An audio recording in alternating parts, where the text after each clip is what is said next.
जान, तुम्हारे हाँ कहने का इंतजार है मुझे।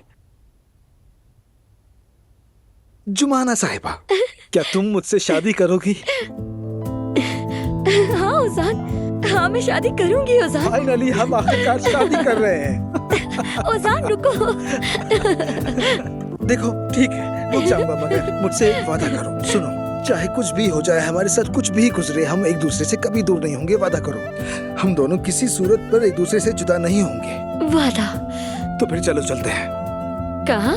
निकाह की तारीख लेने। अब तुमसे एक दिन भी जुदा रहने की हिम्मत नहीं है मुझ में। चलो, और हम बतूल को भी अपने साथ रखेंगे।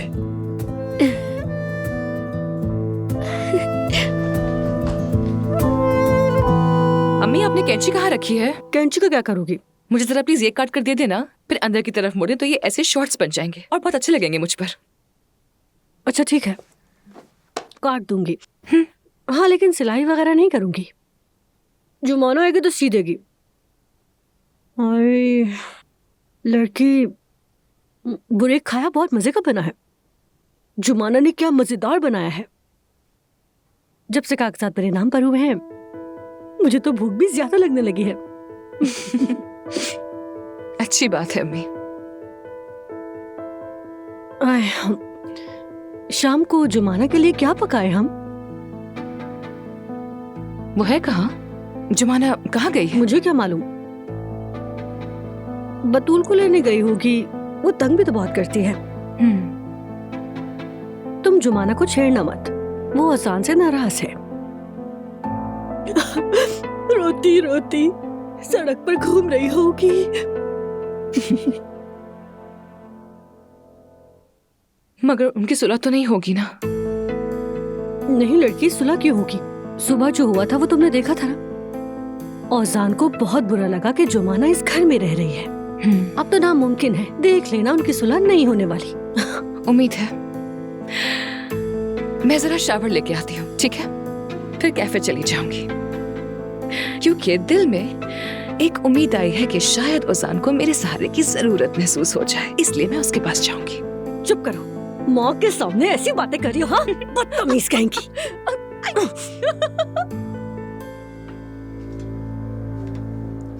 तुम गुलचा साहिबा के पास क्या कर रही थी?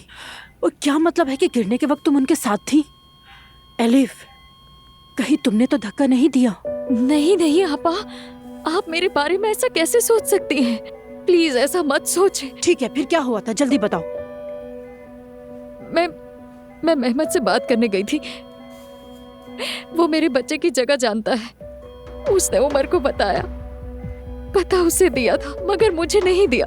मैं वो पता लेने गई थी और कुछ नहीं। अच्छा, फिर? तो फिर गुलचा साहिबा कैसे गिर गई? मेहमद से इनकी बहस हो गई थी। शायद ये भी मेहमद पर भरोसा नहीं करती थी। कह रही थी आयजा को और उमर को जुदा नहीं कर सकोगे, बस यही सब बातें ये कह रही थी। मुझे वहां देखकर ये हैरान हो गई और मुझे कह रही थी कि तुम उसकी मदद कर रही हो। झूठा इल्जाम लगा रही थी मुझे। ठीक है एलिफ, मगर ये गिरी कैसे? क्या मेहमद ने इन्हें धक्का दे दिया था? नहीं, ये कहते हुए जा रही थी कि मैं सब कुछ बता दूंगी सबको। फिर अचानक इनका पैर फिसला और ये गिर गई। मेहमद ने मुझे वहां से भगा दिया। कहने लगा अगर किसी ने तुम्हें यहाँ देख लिया तो समझेगा तुमने धक्का दिया है। शायद वो मुझे फंसाना चाहता था, पता नहीं। मैं घबराहट में वहां से भाग गई। फिर ठीक है, तो फिर यहाँ क्यों आई? क्या काम था तुम्हारा? मुझे डर था कि गुलशा साहिबा होश में आकर सबको ये बता ना दे कि उन्होंने मुझे मेहमद के साथ देखा था। मैं तो सिर्फ अपने बच्चे के लिए उसके पास गई थी और कुछ भी नहीं। वैसे भी मेरा मेहमद से कोई ताल्लुक नहीं है और मुझे लगा ये लोग अंदर नहीं आने देंगे, इसलिए मैंने भेस बदल लिया। आपा, खुदा के लिए यकीन करें मुझ पर। देखें, क्या आपको सामने पुरानी अलिफ नजर आ रही है? मैं कैसे तड़प रही हूँ, गिड़गिड़ा रही हूँ, नजर नहीं आता।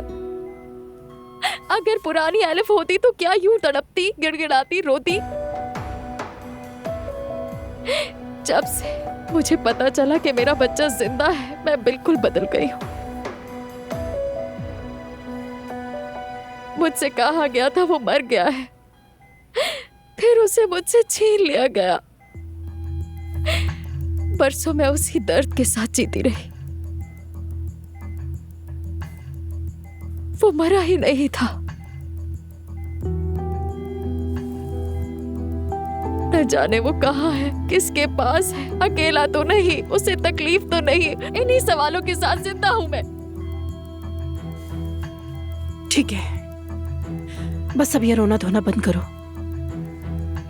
मैं मेहमत के पास गिड़गिड़ाने गई थी, उससे कहा मेरे बच्चे का एड्रेस दे दो। मिन्नत की उसकी। उसके बाद ये सब अचानक हो गया। मैं कसम खाती हूँ, आपा, इस बार मेरा कोई कसूर नहीं है। आपके सामने एक ऐसी माँ खड़ी है जिसे उसके बच्चे से जुदा कर दिया गया। अगर आपने ये कह दिया सबको कि आपने मुझे ऐसे हुलिये में देखा, तो मैं कभी अपने बेटे तक नहीं पहुंच पाऊंगी। खुदा का वास्ता, किसी को मत बताइएगा कि मैं यहां थी। आपा, मैं आपके आगे हाथ जोड़ती हूँ।